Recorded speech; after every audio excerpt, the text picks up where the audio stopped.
Trump hails election as most important date in U.S. history. Donald Trump told a rally in Ohio on Saturday that November's presidential election will be the most important date in U.S. history, painting his campaign for the White House as a turning point for the country. Days after securing his position as the presumptive Republican nominee, the former president also warned of a bloodbath if he is not elected, though it was not clear what he was referring to, with the remark coming in the middle of comments about threats to the U.S. auto industry. The date, remember this, November 5th, I believe it's going to be the most important date in the history of our country, the 77-year-old told rally-goers in Vandalia, Ohio, repeating well-worn criticisms that his rival, President Joe Biden, is the worst president. Criticizing what he said were Chinese plans to build cars in Mexico and sell them to Americans, he stated, "We're going to put a 100% tariff on every single car that comes across the line, and you're not going to be able to sell those cars if I get elected. Now if I don't get elected, it's going to be a bloodbath. For the whole that's going to be the least of it. It's going to be a bloodbath for the country. That'll be the least of it. But they're not going to sell those cars."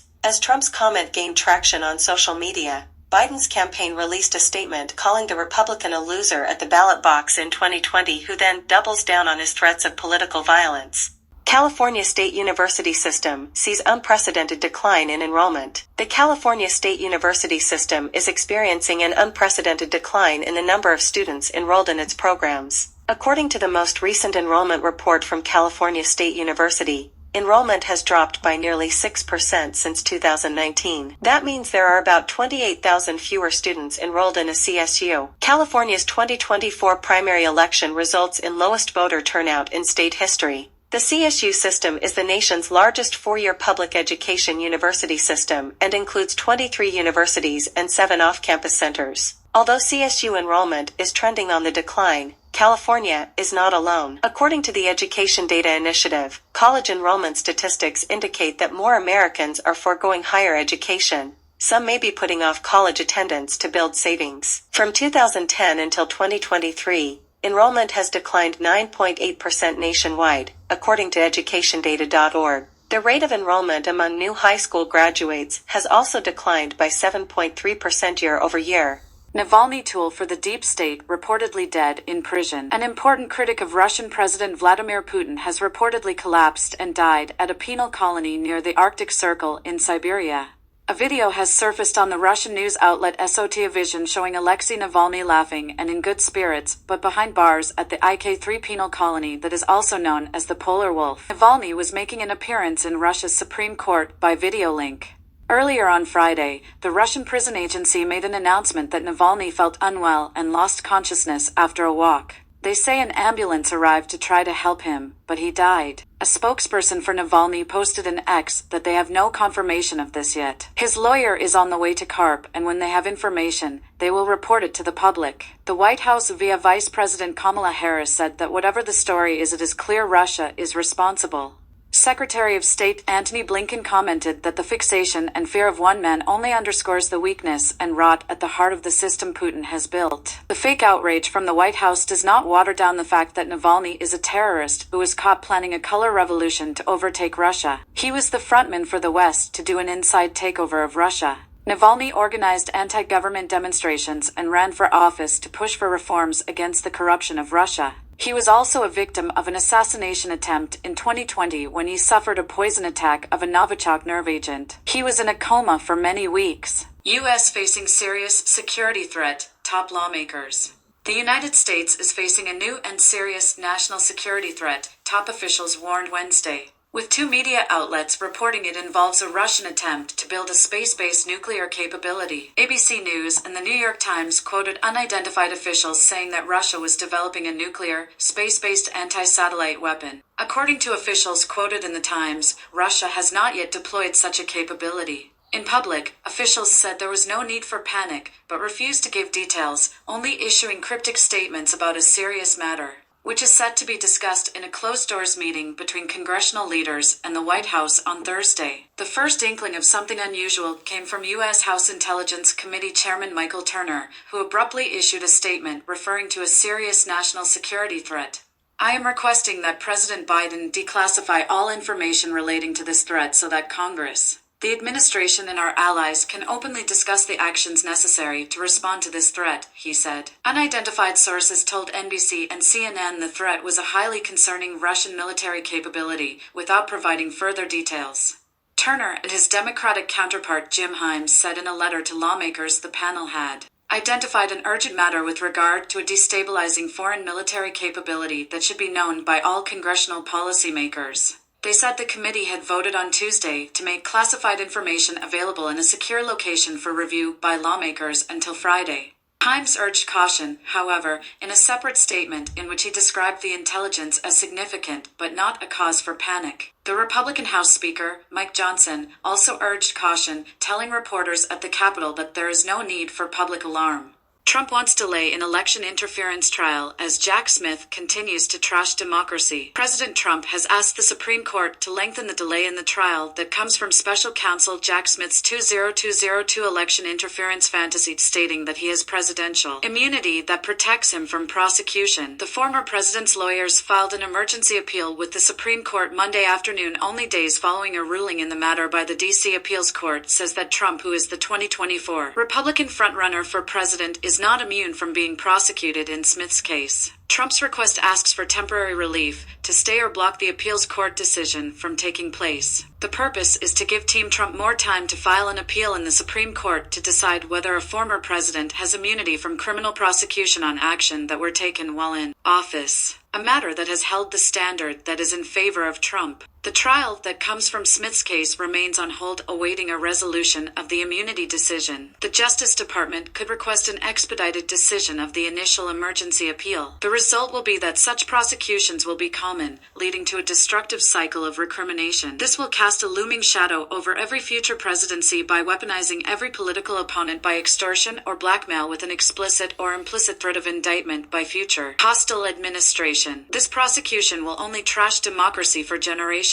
One of Trump's spokespersons said this is a powerhouse filing, and without proper immunity, a president will never be able to function correctly. This filing comes after D.C. federal judge Tanya Chutkan delayed the trial that was set to begin on March 4th, just a day before Super Tuesday primaries in Alabama, Alaska, American Samoa, Arkansas, California, Colorado, Maine, Massachusetts, Minnesota, North Carolina, Oklahoma, Tennessee, Texas, Utah, Virginia, and Vermont.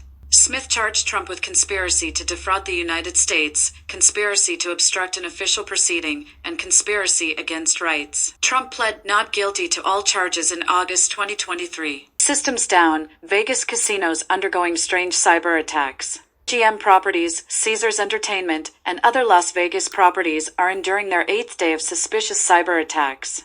The attacks first began the morning of Sunday, September 10th, and have shown very little signs of slowing down.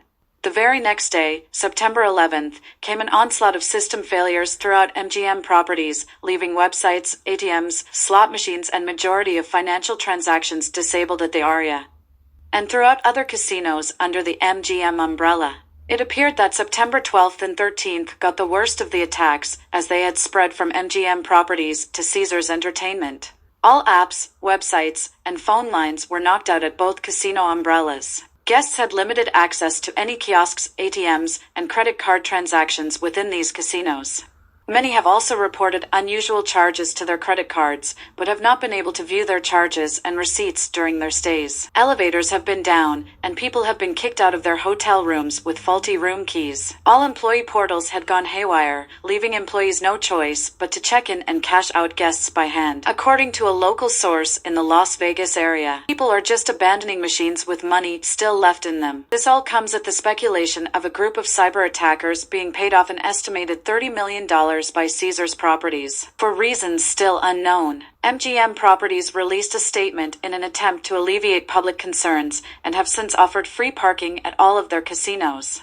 Signs finally seemed to turn in the right direction on September 14th, with systems beginning to come back online, and property amenities such as restaurants, shows, and spas up and running once again. Employees at all of the casinos under attack have also been assured that they will still receive their paychecks on time. When September 15th rolled around, many casinos picked up their foot traffic. Signage could be found everywhere, making guests aware of the current cyber situation. At MGM Properties, credit card transactions still were under caution, and rooms could only be booked via third-party providers. On September 16th, a massive outage was reported at the Venetian Resort. No other reports have been made about the condition of the casino since the outage took place. By September 17th, services at MGM Properties had been disclosed to be in full operation, though there continues to be evidence suggesting otherwise. MGM Properties' website remains the hub for frequently asked questions on the pressing cyber issue. In addition, Harrah's Hotel and Casino is facing abnormal outages, but is not disclosing any further details on the situation. It's the next era of the Taylor Swift travel boom. Are you ready for it?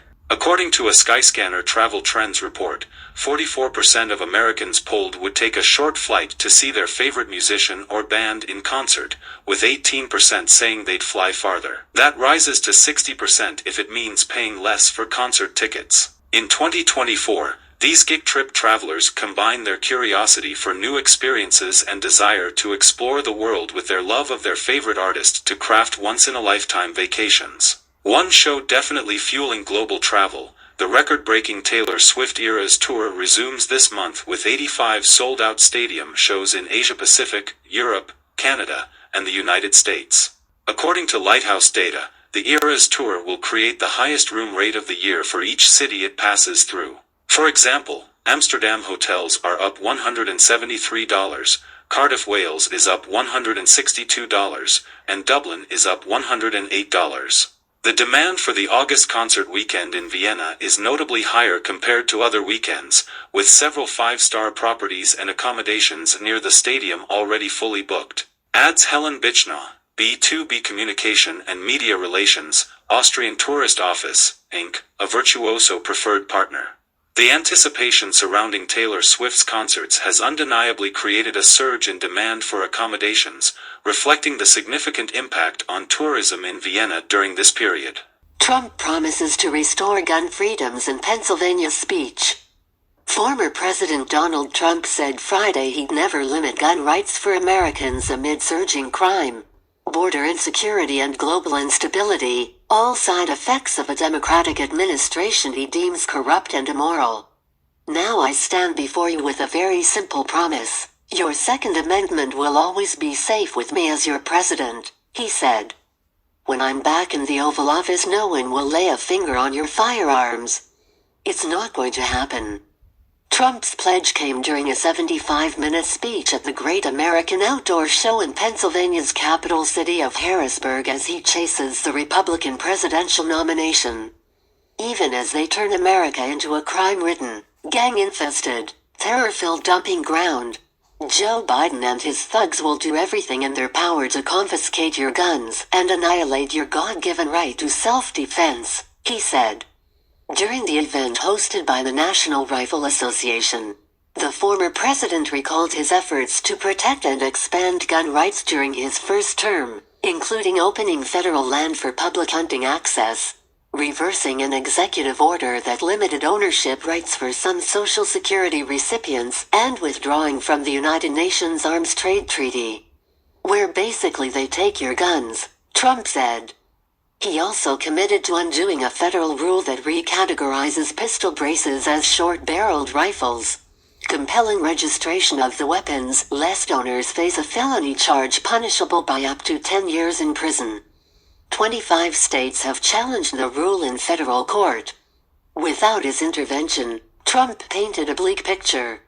It means hundreds of more radical left judges waging a crusade against law-abiding gun owners, and 4 more years of Joe Biden means a non-stop war on gun makers, dealers and sellers designed to put the entire industry right out of business, he said. He didn't forget to skewer the Department of Justice's decision against charging President Joe Biden for mishandling classified documents over his 40-plus years in office, either, calling his own infractions peanuts comparatively. Trump's speech comes after a visibly upset Biden addressed the nation late Thursday to respond to a special counsel investigation that laid bare numerous examples of his memory loss. The blockbuster special counsel report, while clearing Biden, sparked questions about the 81-year-old president's mental fitness when it called him an elderly man with a poor memory. Trump didn't mince words on Friday, warning that the world teeters on the edge of World War III. "We have a guy that can't put two sentences together, and he's in charge of negotiations with Russia, with China, with North Korea," he said.